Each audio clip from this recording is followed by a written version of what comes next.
coming in real tight to you. You should be able to get a look at that guy straight away. He's going to eat too. He's shallow water fish by himself. Got it. He's going to come right across us. On the big sea, I mean, you pretty much see everything.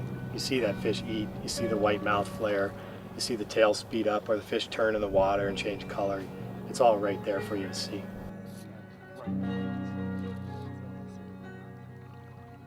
And in most cases, we're getting within 2 to 3 rod lengths away from a fish. That's where most of the fish are caught. So it's right there in front of you.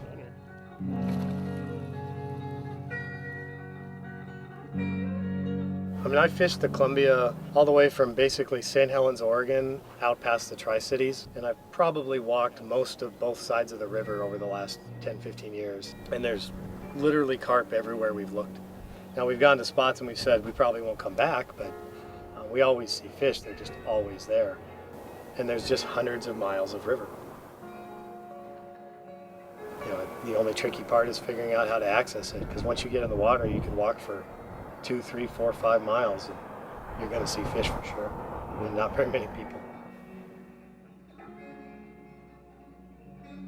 I got into the carp thing probably about 13 years ago.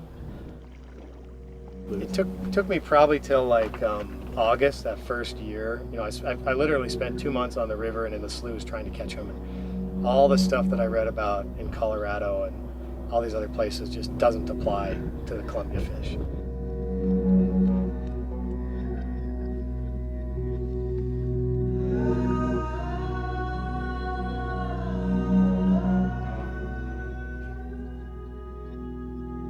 So it took me several months, but eventually I started catching a few. I was out on the river, and it was a Sunday, and I was fishing to this place that I'd been going to for like a week. And I knew there were a lot of carp there, and I was stripping woolly buggers and clouser swimming nymphs and throwing all kinds of flies at these fish, and I just couldn't catch them.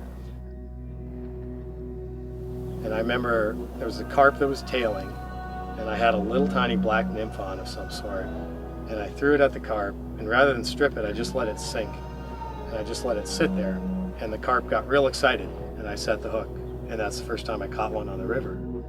Saw the next carp, and I threw the fly at it, and I just let it sink, and I didn't move the fly, and I ended up catching like 4 fish. Got home, and I said to my wife, I said, I think I might have figured something out. And that was really the trick, was figuring out that these fish, they just weren't going to move for a fly.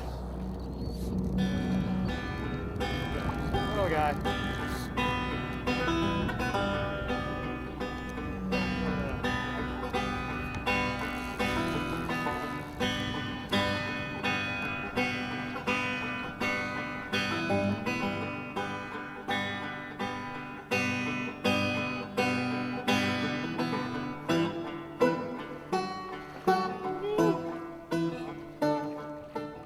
Yeah, you know, it's just fun to catch a fish that size on a fly rod, and the whole sight fishing thing is really the trick for me. So it's really the hunt. You know, some days you go out here and you only make 10 casts. A day like today, I mean, we had a couple hundred fish in that back area, so we make a lot of casts.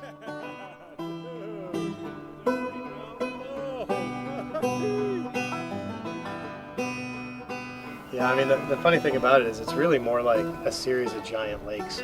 You know, it's like fishing a big lake.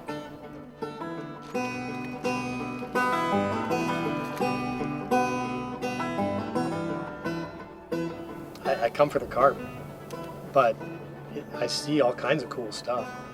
We've caught sturgeon on the fly. We catch salmon occasionally. You know, in the fall when you're walking and you come by a creek mouth, there's always salmon in the creek mouth. We see steelhead once in a while. We see bass all the time. We call that getting carp blocked.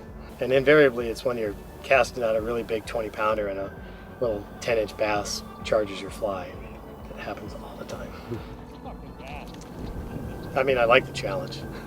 You know, in a nutshell, if they were super easy, it wouldn't be nearly as much fun. But also, if they were as challenging as they are and you saw 10 fish a day, nobody'd be dumb enough to do it.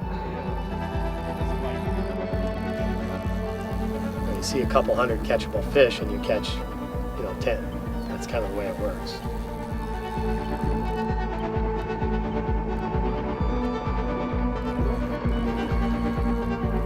I won't see anyone and I'll catch 20 fish over 10 pounds in a day.